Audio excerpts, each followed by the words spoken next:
অথচ আল্লাহ পাক রব্বুল আলামিন এই সময়ের গুরুত্ব বোঝানোর জন্য আল্লাহ রব্বুল আলামিন পবিত্র কুরআনুল কারীমে সূরাতুল আসর বা সময় নামক একটি সূরা আল্লাহ অবতীর্ণ করে দিয়েছেন, যে সময়ের গুরুত্ব মানুষ যেন দেয়। কারণ আজকে আমার যে সুস্থতার সময়, যে ভালো সময় যাচ্ছে, কালকে আমার সেই সময়টা নাও যেতে পারে। আজকে হয়তো বা আমার অনেক টাকা পয়সা ধন দৌলত আছে, কিন্তু কালকে আমার সেই অনেক ধন দৌলত টাকা পয়সা নাও থাকতে পারে। এই জন্য বলা হয়, এই দুনিয়া মিছে বলে ভাই, শুধু আশার খেলার ঘর, চোখ বুঝলেই দেখবি রে মন কে আপন কে পর। কোথা হতে আগমন, কোথা যেতে হবে রে, কে আসিল কি কারণে, জানা নাই ভবেতে। নদীর পার ভাঙ্গে অপার ঘরে, এই তো নদীর খেলা। সকাল বেলার ধনীর তুই ফকির সন্ধ্যা বেলা। কথা বলেন ঠিক না বেঠে? আজকে আমার ধন দৌলত আছে, আজকে আমার ইজ্জত আছে, কিন্তু কালকে আমার সেই দ্বন্দ্ব টাকা পয়সা সুস্থতা আমার নাও থাকতে পারে।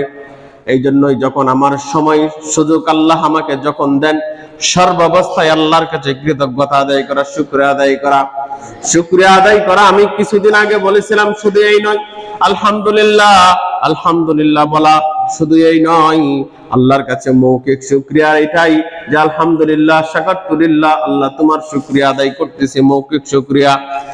কিন্তু আমার আপনার মৌখিক শুকরিয়ার পাশাপাশি আমার অর্থনৈতিক শুকরিয়ার দরকার, আমার শারীরিক শুকরিয়া আদায় করার দরকার। শারীরিক শুকরিয়া আদায় হলো আমি সুস্থ আছি তো 5 ওয়াক্ত নামাজ আমার বিনা কাজে আদায় করতে হবে।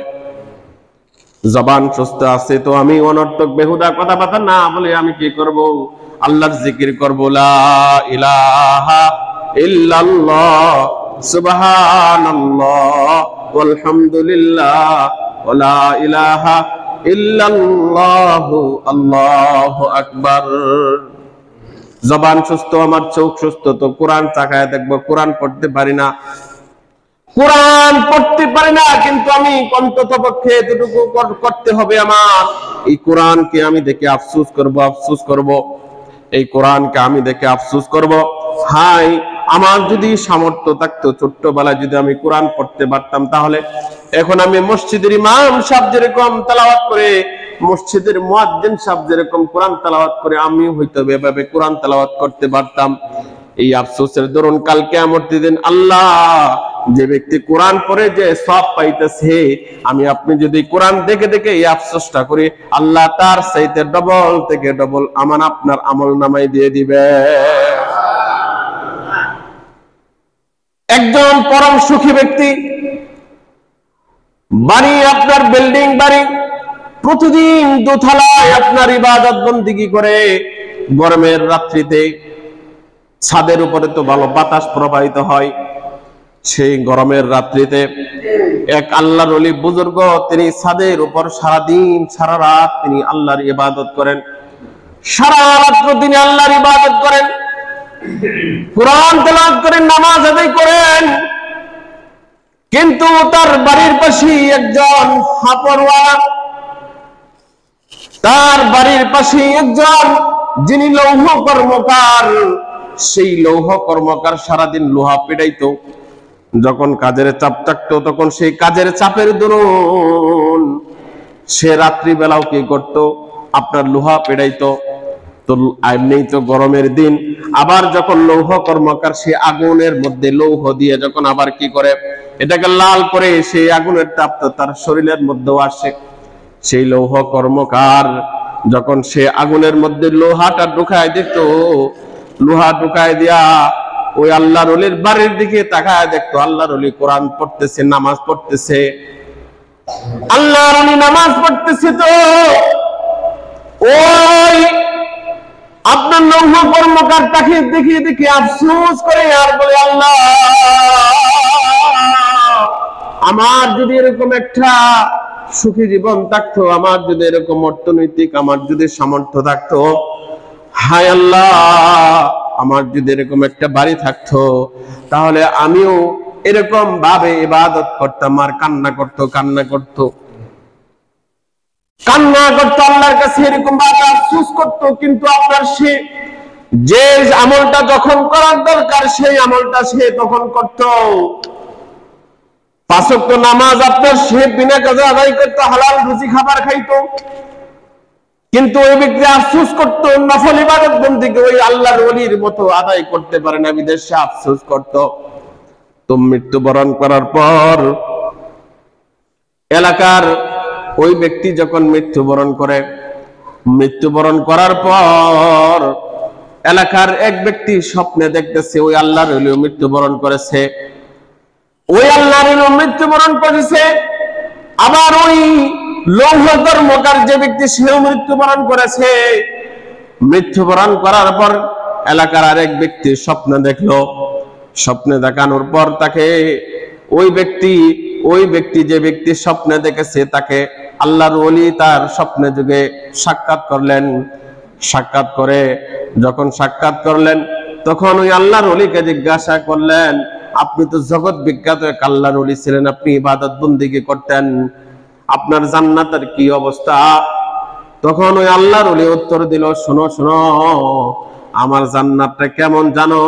ওই আমার বাড়ির সামনে যে লৌহ কর্মকার ছিল, আমার জান্নাতের চাইতে ওই লৌহ কর্মকারের জান্নাত দ্বিগুণের চাইতে আরো দ্বিগুণ বড়।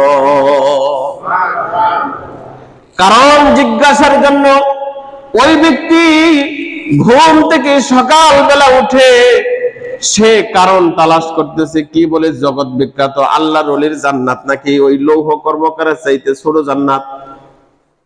কারণটা তালাশ করার জন্য ওই ব্যক্তি সকালবেলায় ওই লৌহ কর্মকারের বাড়িতে গেলেন। লৌহ কর্মকারের বাড়িতে যাওয়ার পর যখন নখ দেয় আওয়াজ করে, তখন তার ভিতর থেকে ঘর থেকে তার বিবি সাপ বের হয় না, দেখা দেয় না। ঘর থেকে আওয়াজ দিল, কে আসছেন? বলল, আমি অমুক জায়গা থেকে আসলাম, আমি একটা কথা আপনাকে জিজ্ঞাসা করার জন্য আসলাম। তিনি বলেন যে আপনি বলেন, আপনার এই কথার সউত্তর আপনি ইনশাআল্লাহ পেয়ে যাবেন। তখন বলল, তোমার স্বামী এমন কি আমল করেছিল যে আমলের কারণে জগৎ বিখ্যাত আল্লাহর ওলির চাইতে তোমার স্বামীর জান্নাত অনেক বড়, আল্লাহর ওলির চাইতে বড় জান্নাত পেয়েছে। তখন বিবি সাহেবা উত্তর দিলেন, আমার স্বামী তেমন কোনো আমল করতে পারে নাই, তবে আমার স্বামী জানতাম এতটুকু জানতাম যে আমার স্বামী যখন ওই আল্লাহর ওলি ইবাদত বন্দেগী করত, আমার স্বামী ওই আল্লাহর ওলির ইবাদত বন্দেগী দেখে আফসোস করতো, হয় আল্লাহ যদি আমাকে এই সুযোগ দিতেন তাহলে আমিও ইবাদত বন্দেগী ওই আল্লাহর ওলির মতো করতাম। ওই ব্যক্তি আর বুঝতে বাকি রইল না, ওই আফসোসের কারণে আল্লাহর ওলির চাইতে লৌহ কর্মকারে জান্নাত বড় হয়ে গিয়েছে। এই জন্যই কোরআন পড়তে পারি না, দোষের কিছু না। আমি যদি কোরআনকে তাকায় দেখে আফসোস করি, হয় আমি যদি কোরআন পড়তে পারতাম তাহলে আমি কোরআন পড়তাম। দিল থেকে আল্লাহর কাছে এরকম ভাবে কান্না করতে হবে, দিল থেকে আল্লাহর কাছে এরকম ভাবে আরজি পেশ করতে হবে, হায় আল্লাহ আমি কোরআন পড়তে পারি না তো কি হয়েছে, আপনার কোরআনটাকে তো আমি দেখতে পারি, আপনার কোরআনকে তো আমি সুমু খাইতে পারি। আরে মুসলমানদের উপর এমন একটা সময় গেছে যখন কোরআনের একটা কপিও সারা বিশ্বের বুকে প্রকাশ্যে ভাবে কি করতে পারে নাই, উন্মোচন করতে পারে নাই, খুলতে পারে নাই। এই বুকের ভিতরে যেরকম ভাবে হাফেজরা আজকে কোরআন আপনার কি করতেছে, আপনার বুকের ভিতরে যেরকম ভাবে হাফেজরা কোরআন সংরক্ষণ করতেছে, ঠিক তদ্রুপ ভাবে হাফেজ সাহেবগণ কোরআনকে এরকম ভাবে বারবার সংরক্ষণ করে আপনার ক্রমে ক্রমে সংরক্ষণ করে আজকের এই কোরআন আমাদের পর্যন্ত এসেছে। আমাদের এত কাছে আসার পরেও, এই কোরআন আমাদের এত কাছে আসার পরেও কোরআন থেকে আমরা ছিটকে যাই, চায়ের দোকানে বসে আড্ডা দেই, কিন্তু কোনোদিন একবার যতবার চায়ের কাপে আমরা চুমুক দেই চা, যতবার আমরা কফি রেস্টুরেন্ট হাউসে যতবার আমরা কফির মধ্যে চুমুক দেই, ততবার কিন্তু আমরা কোরআনের কথা মনে করি না, ততবার কিন্তু আমার আপনার সৃষ্টিকর্তা আল্লাহর কথা মনে করি না, ততবার কিন্তু আমার আপনার প্রিয় হাবিব রাসূলের কথা তত স্মরণ করি না।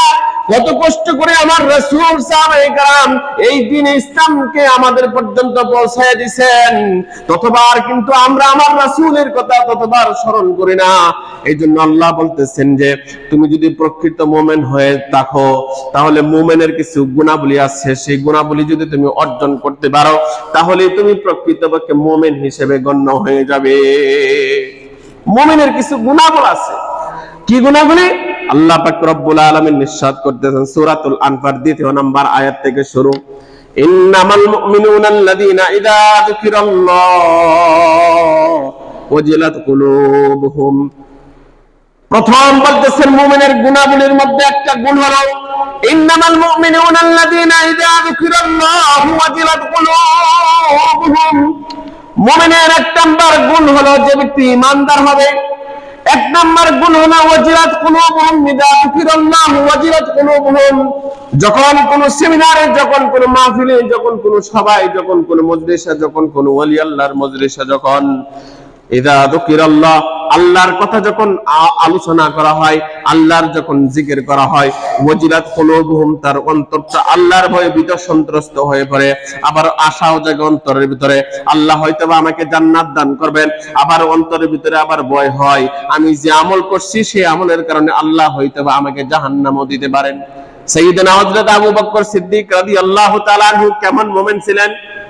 হযরত আবু বকর সিদ্দিক রাদিয়াল্লাহু তাআলা আনহু যিনাকে আল্লাহ পাক রব্বুল আলামিন রাসূলের সাথে মাইয়াতের সম্পর্ক কায়েম করে দিয়েছেন, মানে একদম সাথে একদম সঙ্গে সংমিশ্রণ করে আপনার সম্পর্ক আবদ্ধ করে দিয়েছেন। সাইয়্যিদনা হযরত আবু বকর সিদ্দিক রাদিয়াল্লাহু তাআলা আনহু কেমন মুমিন ছিলেন? আবু বকর সিদ্দিক রাদিয়াল্লাহু তাআলা আনহু যিনি আশারে মুবাশশারা বা জান্নাতের 10 জন সুসংবাদপ্রাপ্ত সাহাবীদের মধ্যে তিনি একজন ছিলেন। আবু বকর সিদ্দিক রাদিয়াল্লাহু তাআলা আনহু অন্তরের ভিতরে ওয়াজিলাত, কতটুকু আল্লাহর ভয় ছিল আর কত আশা ছিল।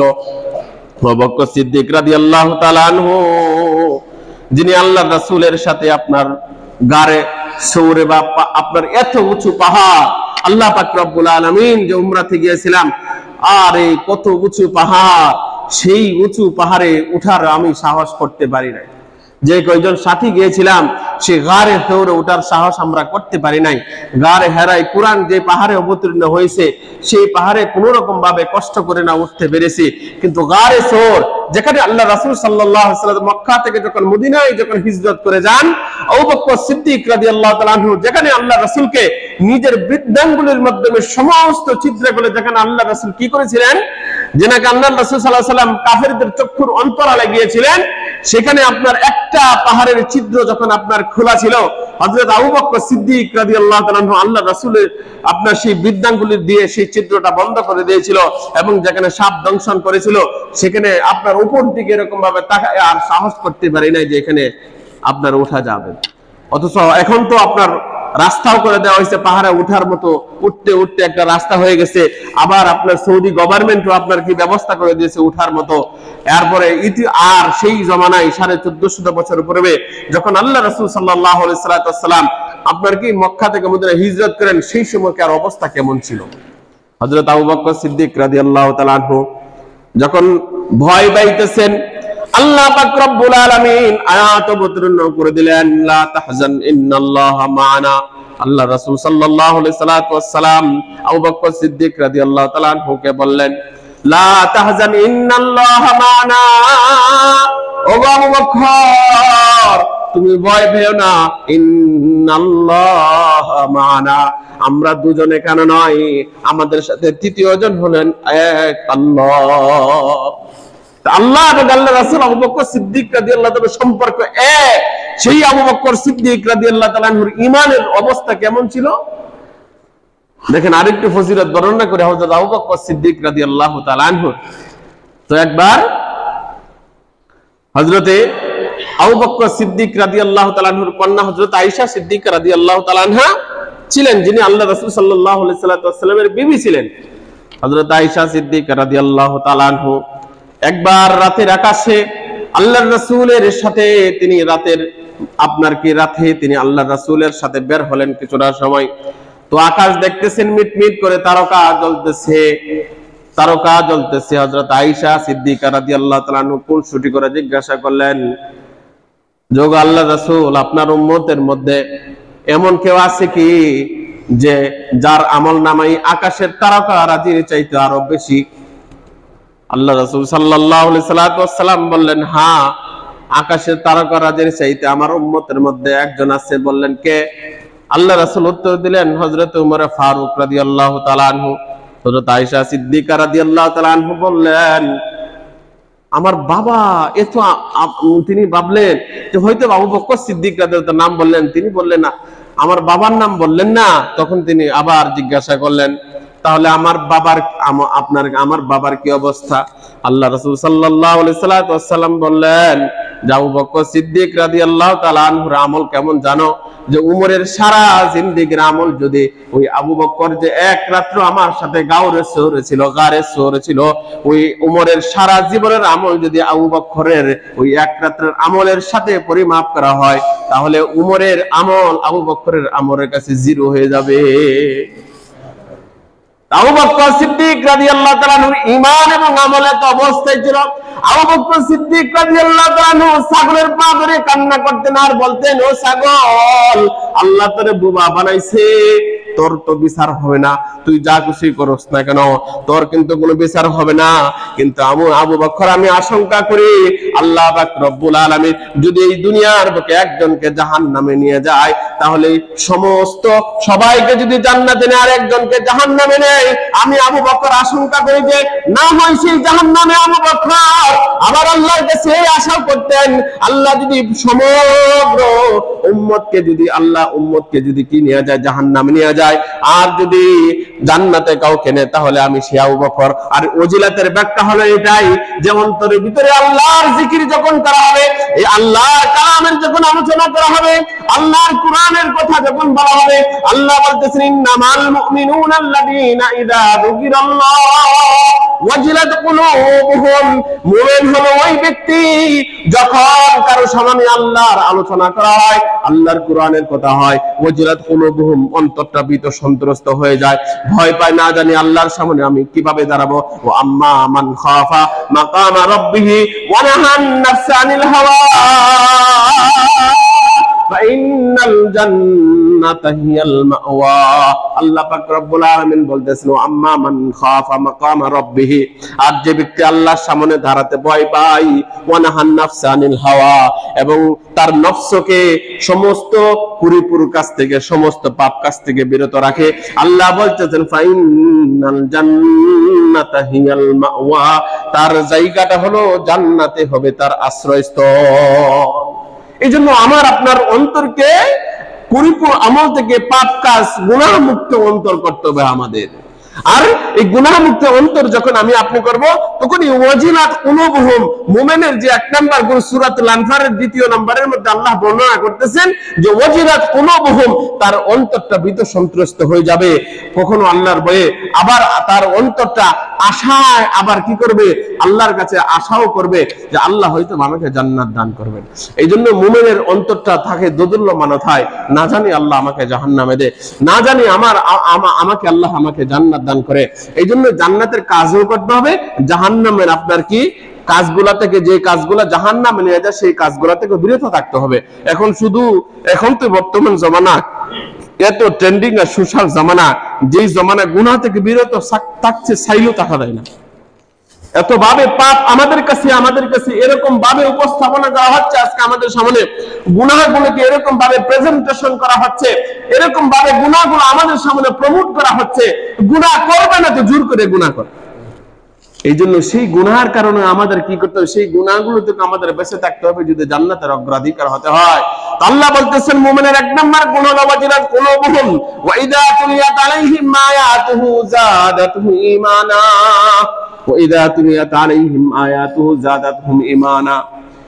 আবার যখন তুলিয়াত আলাইহিম আয়াতুহু, আল্লাহর নিদর্শনাবলী যখন তার সামনে জিকির করা হয়, আল্লাহর আয়াতগুলোকে যখন তেলাওয়াত করা হয়, কোরআনের আয়াত, দেখবেন যখন আল্লাহর কোরআন তেলাওয়াত শুনবেন, যদি আপনার অন্তরটা সেরকম ভাবে আল্লাহর প্রেমে যদি কিছুটা হলেও যদি আল্লাহর প্রেম অন্তরের ভিতরে থাকে, যখন কোরআন তেলাওয়াত শুনবেন, যখন মোবাইলের ভিতরে হোক মোবাইলের বাইরে হোক, যখন কোরআন তেলাওয়াত শুনবেন, তখন অন্তরের ভিতরে যেন মজা লাগে।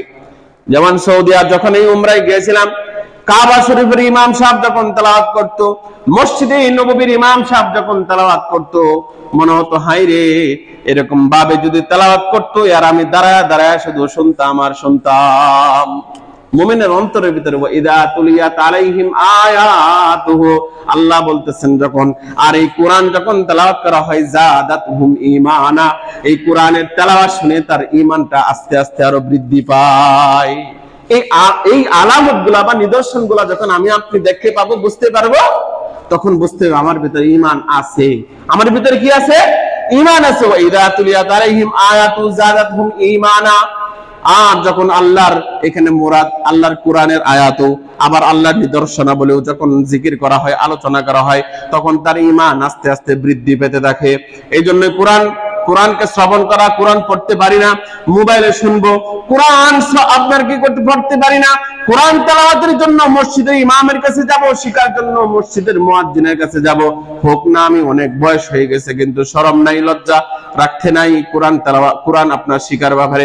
এই ক্ষেত্রে দ্বীনের ক্ষেত্রে কোনো ইন্নাল্লাহ আলা, আল্লাহ নিজেই বলতেছেন ইন্নাল্লাহ লা ইস্তাহি আন ইয়াদরিবা মাসালাম মা বাউদাতান ফামা ফাওকাহা। আল্লাহ বলতেছেন আমি আল্লাহ সৃষ্টিকর্তা হয়ে যদি আমি মশার ডানার সাথে আমি তুলনা বা তুচ্ছ উদাহরণ দিতে পারি, তাহলে তুমি আমার সৃষ্টি হয়ে তোমার ভিতরে আমার কালাম শিখার ব্যাপারে কেন তোমার লজ্জা থাকবে? এই জন্য কালামকে আমি শিখতে পারি নাই, আমার প্রজন্ম, আমার সন্তানকে যেন আল্লাহর কোরআনটা যেন শিখার ব্যাপারে যেন আল্লাহ পাক রব্বুল আলামিন আমাকে তৌফিক দান করে, এই জন্য চেষ্টা করে যাওয়া। নয়তো বা কাল কিয়ামতের দিনে এই সন্তান আমাকে আপনাকে কিন্তু আসামের কাঠগড়া দাঁড়িয়ে দিবে। তো আপনার মুমিনের দ্বিতীয় নম্বরের গুণ হলো, যখন সে আল্লাহর কোরআন তেলাওয়াত শুনে, তখন তার ঈমান আস্তে আস্তে বৃদ্ধি পেতে থাকে। তৃতীয় নম্বরের গুণ হলো ওয়া আলা রাব্বিহিম ইয়াতাওয়াক্কালুন, এবং মুমিনের তৃতীয় নম্বরের গুণ হলো সে তার চাকরি বাকরির উপর ভরসা করবে না। ওয়া আলা রাব্বিহিম ইয়াতাওয়াক্কালুন, এবং সে স্বীয় প্রভুর প্রতি সে ভরসা করবে সব সময়। সে তার ক্ষেত খামারের উপর ভরসা করবে না, তার আপনার খামারের উপর ভরসা করবে না, তার চাকরির উপর, তার সন্তানের উপর ভরসা করবে না। একমাত্র ভরসা করবে কার উপরে ভরসা করবে বলেন? ভরসা কার উপরে হবে? আওয়াজ আসতে আসতেছে, আরো জোরে কইতে হইবে। ওয়া আলা রাব্বিহিম ইয়াতাওয়াক্কালুন, এবং সে কি করবে? মুমিনের তৃতীয় নম্বরে গুণ হলো সে আল্লাহর উপর ভরসা করবে। এমনও হয় যে যার সন্তানকে লালন পালন করে, অনেকেই আপনার ভবিষ্যতের আশায়, দিনের শিক্ষায় শিক্ষিত না করে ভবিষ্যতের আশায় স্কুল কলেজ ইউনিভার্সিটিতে পড়ালেখা করা, আমি মন্দে বলতেছি না, কিন্তু তার এই কোরআন সূচনা লগ্নে যদি শিক্ষা না দেওয়া হয়ে থাকে, তাহলে এমন একটা সময় হয় যা আপনার সে তার বড় বড় বড় ভরসা নিয়ে চাকরি, সন্তানকে ইঞ্জিনিয়ার বানাবে, ডক্টর বানাবে, বড় চাকরি বানাবে।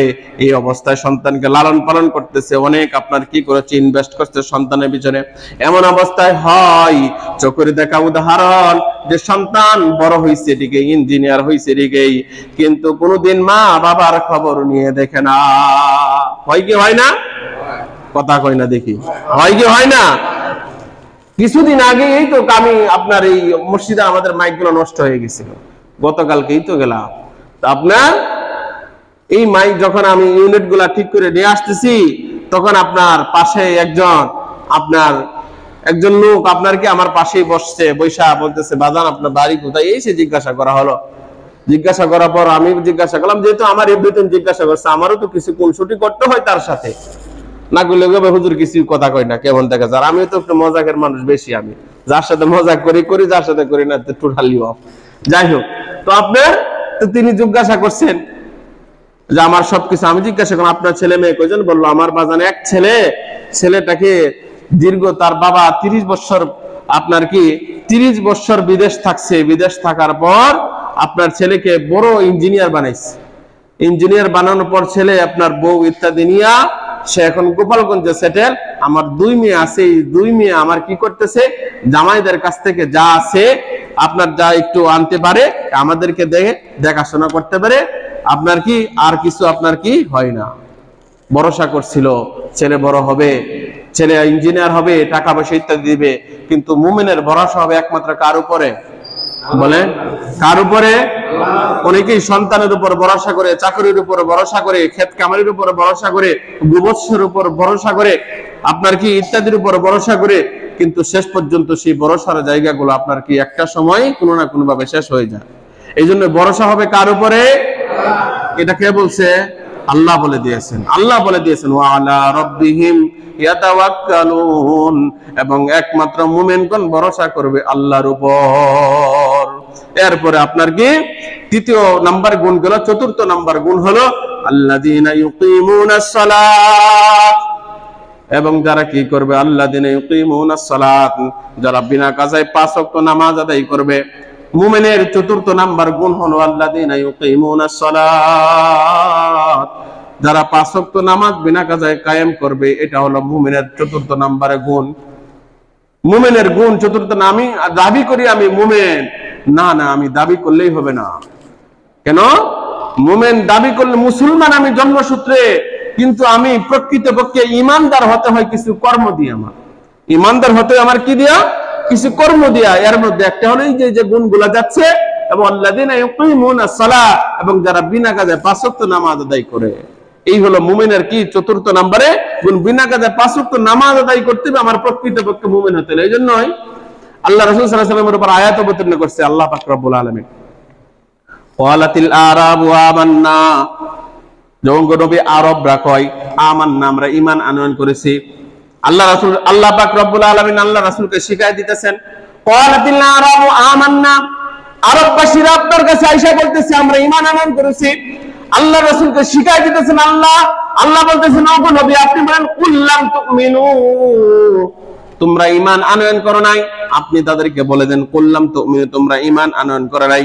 ওয়ালাকিন কুলু আসলামনা, কিন্তু তোমরা বলো আমরা ইসলাম আনয়ন করেছি বা আমরা মুসলমান হয়েছে। তোমরা এই কথা বলতে পারো, কারণ ঈমানদার হতে গেলে কিছু আপনার কর্ম আছে, সেই কর্মগুলা দিয়ে আমার আপনার ঈমানদার হতে হইবে। আর যতক্ষণ পর্যন্ত না আমার আপনার ভিতরে ঈমান না আসবে, আমি জন্মসূত্রে মুসলমান হলেও যতক্ষণ পর্যন্ত না কর্ম দিয়ে আমি প্রকৃতপক্ষে মুমিন হতে না পারবো, ততক্ষণ পর্যন্ত আমি আল্লাহর কাছে প্রিয় বান্দা হিসেবে পরিগণিত হতে পারবো না। এই জন্য আমার কর্ম দিয়ে কি করতে হবে? মুমিনের পরিচয় আমার শনাক্ত করতে হবে, মুমিনের পরিচয় লাভ করতে হবে আমার কিছু কর্ম দিয়ে। এর মধ্যে একটা হলো আল্লাযীনা ইউকিমুনাস সালাত, যারা কি করে আপনার বিনা কাজায় 5 ওয়াক্ত নামাজ আদায় করে। ওয়া মিম্মা রাযাকনাহুম ইউনফিকুন, এবং আমি তাকে যে রিজিক দিয়েছি, আমি অল্প দিয়েছি কিংবা বেশি দিয়েছি। ওয়া মিম্মা রাযাকনাহুম ইউনফিকুন, আমি তাকে যে রিজিক দিয়েছি সেই রিজিক থেকে সে আল্লাহর রাস্তায় কিছু ব্যয় করবে। আমি তাকে যে রিজিক দিয়েছি সেই রাস্তা থেকে আপনার কি করবে? সেখান থেকে সে আল্লাহর রাস্তায় কিছু ব্যয় করবে। শুধু ফ্রির চিন্তা করবে না, কিছু আপনার কি করবে? আপনার কি কিছু নিজের পকেট থেকে খরচ করে আল্লাহ রাস্তায় যাইতেছি, তো আমি কিছু খরচ করি না। আমি আল্লাহ রাস্তায় যাইতে পারতেছি না, তো যারা যাচ্ছে তাদের পিছনে আমি খরচ করি, গরিব মিসকিনদেরকে দান করি, সাদাকা করি, আমি যাকাত দিই। আল্লাহ পাক রব্বুল আলামিন আমাকে আর্থিক অনেক স্বাবলম্বী দিয়েছে, আমার আর্থিক সামর্থ্য দিয়েছে, তো আমি এটার যাকাত আদায় করে যে ব্যক্তি আপনার স্বাবলম্বী না, আমি তাকে স্বাবলম্বী হওয়ার একটা উপায় উপকরণ বের করে দিই, আমি তাকে যাকাত দিয়ে। এই আল্লাহ বলতেছেন আপনার কি ওমিম্মা রাযাকনাহুম ইউনফিকুন, এবং আমি তাকে যে রিজিক দিয়েছি সেই রিজিক থেকে আল্লাহর রাস্তায় খরচ করে। হযরত ওসমান গনি রাদিয়াল্লাহু তাআলা আনহু, হযরত ওসমান গনি রাদিয়াল্লাহু তাআলার কাহিনী আমরা সবাই জানি। যখন ওসমান গনি রাদিয়াল্লাহু যুদ্ধের সরঞ্জাম যখন আপনার জমা করার জন্য, যখন যুদ্ধের আপনার তৈজসপত্র সংগ্রহ করার জন্য যখন ডাক এসে গেল, হযরত ওসমান গনি রাদিয়াল্লাহু তাআলা আনহুকে আল্লাহর রাসূল সাল্লাল্লাহু আলাইহি ওয়াসাল্লাম বললেন, ও ওসমান, যুদ্ধের সময় হয়ে গেছে, তোমার ঘর থেকে যা কিছু আছে তুমি সেখান থেকে কিছু আল্লাহর রাস্তায় খরচ করো। হযরত ওসমান গনি রাদিয়াল্লাহু তাআলা আনহু, যাকে গানি উপাধি দেওয়া হয়েছিল, তিনি এত ধনী ছিলেন যে গানি উপাধি পাইছেন। আমাদের মধ্যে যারা ধনী ইত্যাদি তালুকদার উপাধি আছে না, তালুকদার ইত্যাদি, এরকম যে উসমান গনি আরবের বুকে তিনি গানি মানে ধনী, ধনাত্মবান, যে উসমান গনি রাদিয়াল্লাহু তাআলা আনহু কিভাবে খরচ করেছেন আল্লাহর রাস্তায়। হযরত উসমান গনি রাদিয়াল্লাহু তাআলা আনহু তিনার সব কিছু যুদ্ধের জন্য, ইসলামকে জয়ী করার জন্য হযরত উসমান গনি রাদিয়াল্লাহু তাআলা আনহু সব কিছু দান করে দিয়ে অতঃপর আল্লাহর রাসূলের কাছে এসে যখন আসলেন একদম খালি হাতে, আল্লাহ রাসূল জিজ্ঞাসা করলেন, ওগো উসমান, তুমি ঘরের ভিতরে কি রাইগে আসছো? হযরত উসমান গনি রাদিয়াল্লাহু তাআলা আনহু উত্তর দিলেন, আল্লাহু ওয়া রাসূলুহু, আমি আমার ঘরে আল্লাহ এবং তার রাসূলকে রেখে এসেছি। এইভাবে সাহাবায়ে কেরাম রাদিয়াল্লাহু তাআলা ত্যাগ দিয়ে, জীবন দিয়ে ইসলামকে আমাদের জন্য রেখে গিয়েছেন। আর সেই ইসলামের যে আমাদের যে সূর্য, আমাদের যে ইসলামের যে কার্যবাদী আছে, সেই কার্যগুলোকে করে আমি আপনাকে যেন মুমিন হিসেবে পরিগণনা করতে পারি, আল্লাহ আমাদের তৌফিক দান করুন। দেখেন এরপরে আল্লাহ বলতেছেন, উলাইকা হুমুল মুমিনুনা হাক্কা, যারা এই কাজগুলা করবে, যারা এই কাজগুলা করবে, এই গুণের অধিকারী গুলো হবে, উলাইকা হুমুল মুমিনুনা হাক্কা, এরাই হলো প্রকৃতপক্ষে মুমিন, এরাই হলো আপনার কি প্রকৃতপক্ষে মুমিন। আল্লাহ পাক রব্বুল আলামিন আমাদেরকে প্রকৃত মুমিন হওয়ার তৌফিক দান করুন, আমিন। ওয়া আখিরু দাওয়ানা আলহামদুলিল্লাহি রাব্বিল আলামিন।